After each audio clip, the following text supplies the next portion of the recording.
Welcome back to my YouTube channel. My name is Suhas Sagarkar.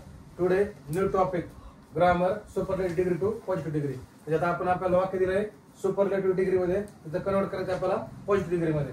मग आता बघा आता वन ऑफ द करायला असते आणि हे वाक्य ईएसटी म्हणजे ऍडजेक्टिव्हला ईएसटी प्रत्यय आलेला असते. त्याच्यानं आपल्याला कळतं की हे वाक्य कशाचं आहे सुपरलेटिव्ह डिग्रीचं आहे आणि त्याचं कन्वर्ट आपल्याला कशा करायचं आहे पॉझिटिव्ह डिग्री मध्ये करायचं आहे. मग वाक्य सुरुवात असणार आहे व्हेरी फ्यू असणार आहे आणि आता ह्या सुपर डिग्रीचा पुढचा जो पार्ट आहे काय सिटीज इन इंडिया तर ते आपल्याला सिटीज इन इंडिया घ्यायचे. सिटीज इन इंडिया आता ज्यावेळेस आपण हे घेतात आता मुंबई हा सब्जेक्ट आहे इज हेल्पिंग वर्ब आहे. मग आता ज्यावेळेस आपण त्याचा पॉझिटिव्ह डिग्री मध्ये कन्वर्ट करायला तर त्यावेळेस इथलं हेल्पिंग वर्ब अनेक क्वेश्चन असणार आहे. म्हणजे आपल्याला इथं आर घ्यायचंय आणि ते पण आपल्याला कशामुळे आर घ्यायचंय तर इथं सब्जेक्ट जो आता इथं हेल्पिंग वर्ब सिंग्युलर मध्ये इज आहे. समजतंय का मुंबई एकच आहे म्हणून इथे इज चालतं पण आता इथं सिटीज इन इंडिया लिहिलंय तर त्यामुळे इथं आपण आर घेतलंय. समजतंय. मग आता व्हेरी फ्यू मध्ये आपल्याला काय करायचंय जो हेल्पिंग वर्ब असणार आहे ते अनेक क्वेश्चन असणार आहे प्रत्येक वाक्यामध्ये. समजतंय. आता बघा very few cities in India are आता ऍज पुन्हा आपल्याला ऍज घ्यायचंय.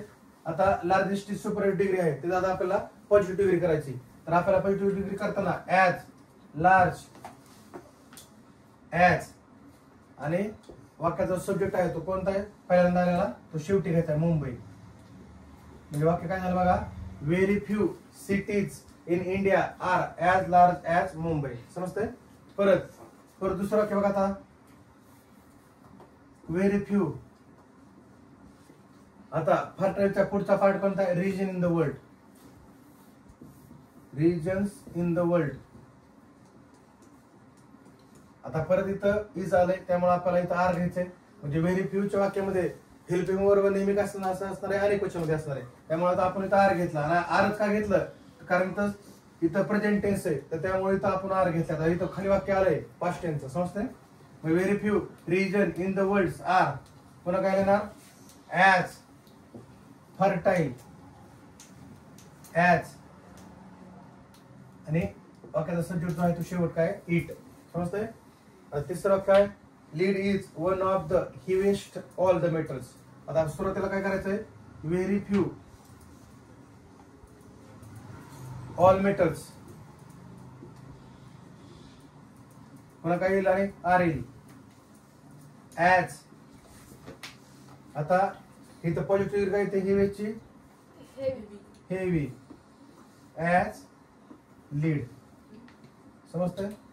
त्याच्या पुढचं बघा आता Ashok was one of the greatest king of India. आता हे वाक्य कोण सांगतंय सांग लक्ष सांग. व्हेरी फ्यू ग्रेटेस्ट नाही kings of India kings of India are are कसं आहे आता इथं पास्ट टेन्स आहे तर काय येईल वेअर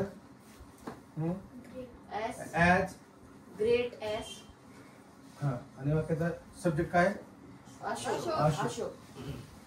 आता इथं आपण बघा इथं वाद आलता इथं पास्ट टेन्स होता तर त्यामुळे आपण ते वेअर घेणार. आता बाकीच्या वरच्या वाक्यामध्ये सगळ्यांना आपण आर आर घेतलाय कारण का तर प्रत्येक वाक्याची सुरुवात हेल्पिंग वर्ब होतं इज होतं. आता इथं आपण काय केलंय वाज आलंय तर वाजचं त्यामुळे इथं वाज असल्यामुळे आपल्याला अनेक क्वेश्चन मध्ये करत हेल्पिंग वर्ब आपल्याला वेअर घ्यावं लागेल. समजतंय.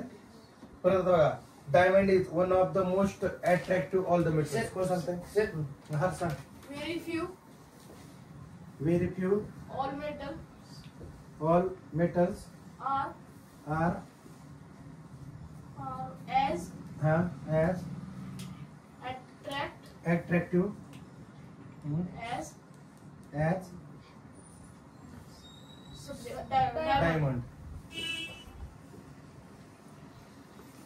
समजतंय. तर अशा प्रकारे आपले हे 5 सेंटेन्स झाले. आता मी काय तुम्हाला होमवर्क साठी सेंटेन्स देतो.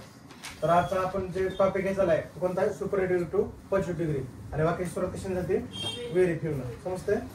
Superlative degree to positive degree म्हणजे आपण सुपरलेटिव्ह डिग्रीचं पॉझिटिव्ह डिग्री मध्ये कन्वर्ट केलंय आणि वाक्याची सुरुवात व्हेरी फ्यू ह्या सेंटेन्स म्हणजे ह्या वर्ड्स न झालेली. समजतंय. तर आता पहिले sentence Mumbai is one of the largest cities in India.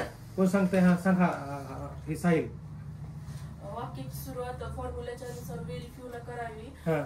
ऍडजेक्टिव्हचा पुढचा part cities in India as it is घेतला. इज हा एक वचन आहे आणि त्याचा दुसरा फॉर्म आर ला घेतलं. अनेक वचनला ऍज लार्ज एज लार्जेस्ट ही सुपरलेटिव्ह मध्ये त्याला पॉझिटिव्ह डिग्री मध्ये कन्वर्ट केलं लार्जला आणि वाक्याचा पहिला subject Mumbai as it is खाली घेतला. राईट. म्हणजे आपण काय केलं, वाक्याची सुरुवात नियमानुसार व्हेरिफाय न केली. त्याच्यानंतर सिटीज इन इंडिया म्हणजे ऍडजेक्टिव्हचा पुढचा पार्ट आहे सुपरलेटिव्ह डिग्रीचा तो घेतला. आता मुंबई इज होतं. इज हे कशामध्ये म्हणजे एक वचनीमध्ये. तर त्याला आता ज्यावेळेस आपण व्हेरिफायच वाक्य करतो तर त्यावेळेस आपल्याला हेल्पिंग वर्ब आपलं कशामध्ये असणार, अनेक क्वेश्चन मध्ये असणार आहे. मग इज आलं म्हणून आपण आर घेतलं. समजतंय का? इथं जर आपण आता वाज जर आला असता आपल्याला वेअर घ्यावं लागला असतं. समजतंय का? पण इज आलं म्हणून आपण आर घेतलं आणि पुन्हा सुपरलेटिव्ह डिग्री लार्जेस्ट आपण पॉझिटिव्ह डिग्री केली ऍज लार्ज ऍज आणि वाक्याचा सब्जेक्ट मुंबई. समजतंय? दुसरं वाक्य हर्ष सांग. फॉर्म्युलाच्या अनुसार आपण वाक्याची सुरुवात व्हेरी फ्यू ने केली. ऍडजेक्टिव्हचा पुढचा पार्ट आहे तसं लिहिलं आणि इज हा एक वचनी आहे म्हणून आपण अनेक वचनी केलं आर आणि ऍडजेक्टिव्ह एज एज मध्ये लिहिलं आणि पहिला सब्जेक्ट शेवटी लिहिलं. राईट. चला आता पुढचा lead is one of the heaviest all metals. हा वाक्याची सुरुवात व्हेरी फ्यू ने केली. मग ऑल मेटल्स घेतला. इष्ट जागेवर आर घेतला कारण की इष्ट जागेवर आर घेतला अनेक वचनी आहे त्यामुळे. मग एस हेवी एस केलं. हेवीएसटी पॉझिटिव्ह डिग्री हेवी केली. एस हेवी एस लीड केलं. हा मला शेवटी. आता पुढचं कोण सांगताय सर? हा तर वाक्याची सुरुवात व्हेरी फ्यू ने केली.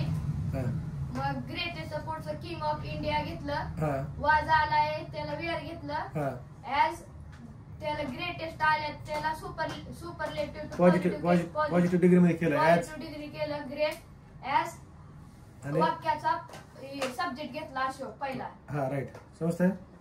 म्हणजे आपण इथं वाक्यात वाज आलंय म्हणून